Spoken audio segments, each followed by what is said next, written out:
வணக்கம் தோழர்களே. உலகிற்கு வழிகாட்டும் முருகக்கடவுள். உலகுக்கு வழிகாட்டிய முருகக்கடவுள் அப்படின்னா தமிழர் மட்டும் போற்றக்கூடிய கடவுள் இல்லை.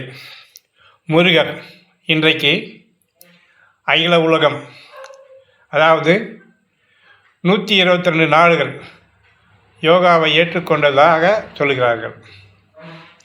அந்த 122 நாடுகளிலும் செய்யக்கூடிய யோகா என்பது முருகனின் சேவல், பாம்பு, மயில் இல்லாமல் யோகா இல்லை. உடல் நலத்திற்கு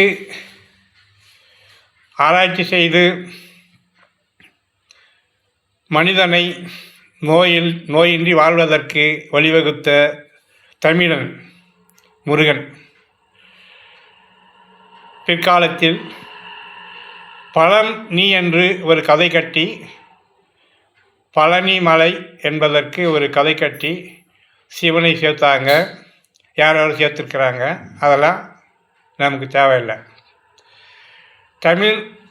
தமிழ் சித்தர்கள், பாம்பாட்டி சித்தர்கள், ரிஷிகள், முனிவர்கள் என்று சொல்லக்கூடிய தமிழர்கள் காடுகளில் ஆராய்ச்சி செய்து கண்டுபிடித்து தான் ஒன்று கலக்கம் உடற்பயிற்சி யோகம் என்று நான் சொல்லக்கூடிய யோகா பிற்காலத்தில் யோகாவாக மாற்றிவிட்டார்கள். இருந்தாலும் நானும் அதை முன்னெடுத்து சொல்லி வருகின்றேன். ஏன்னா பல நூறு ஆண்டுகளாக யோகா என்று சொல்லி ஏமாற்றி பழக்கிவிட்டார்கள். அதனால் யோகா என்று சொன்னால்தான் உங்களுக்கும் புரியும் என்று தான் நான் யோகாவை சொல்கின்றேன். தமிழில் ஓகம் ஒன்று கலக்கும் உடற்பயிற்சி. அதற்கு பொருளும் அர்த்தமும் சத்தமும் எழுத்து வடிவமும் எல்லாமும் என்னால் தர முடியும். நான் முதல் பதிவிலே 6 ஆதார சக்கரங்களை இயக்கக்கூடிய ஒரு விஷயம் இல்லாமல் 6 ஆதார சக்கரங்கள் உடலில் எப்படி இயக்குவது என்பதை நான் முதலில், அதாவது ஜனன யோகம் என்று முதல் பதிவிலே காட்டியிருக்கின்றேன். அது 6 ஆதார சக்கரங்கள். அந்த 6 ஆதார சக்கரங்களை கண்டுபிடித்த தமிழன் தான் முருகக்கடவுள். தமிழை மடைமாற்றி ஏமாற்றுவதற்காக பல விதமான கதை கட்டி சிவனின் மகன் முருகன், அதன் பிறகு விநாயகரை கொண்டாந்து சேர்த்திருக்கிறாங்க.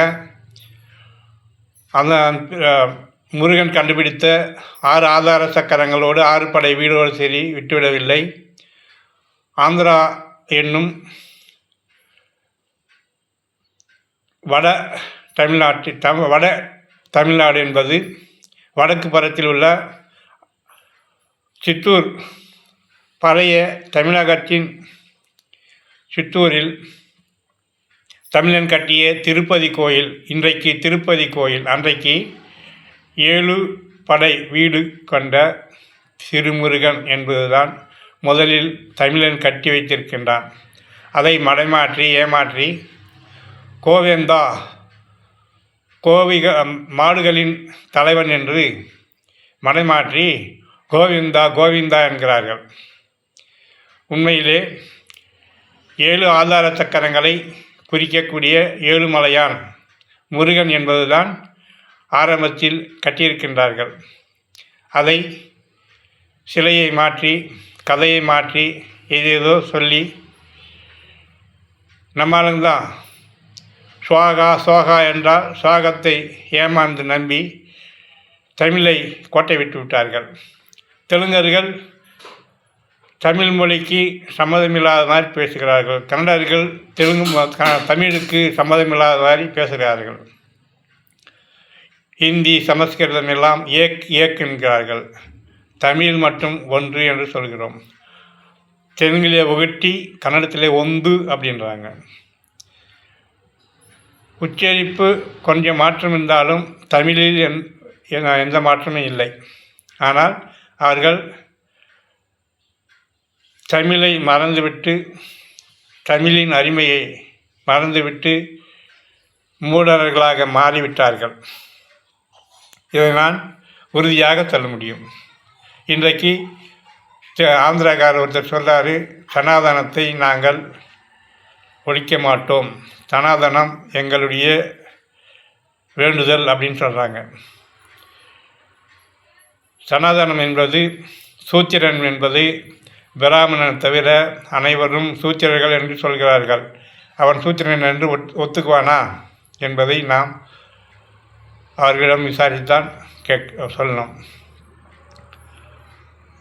முருகக் கடவுள் யோகாவை கற்றுக் கொடுத்து உலகிற்கு இன்றைக்கு ஒன்று காலுக்கு உடற்பயிற்சிய யோகாவை பரப்பியதற்கு தமிழன்தான் காரணம்.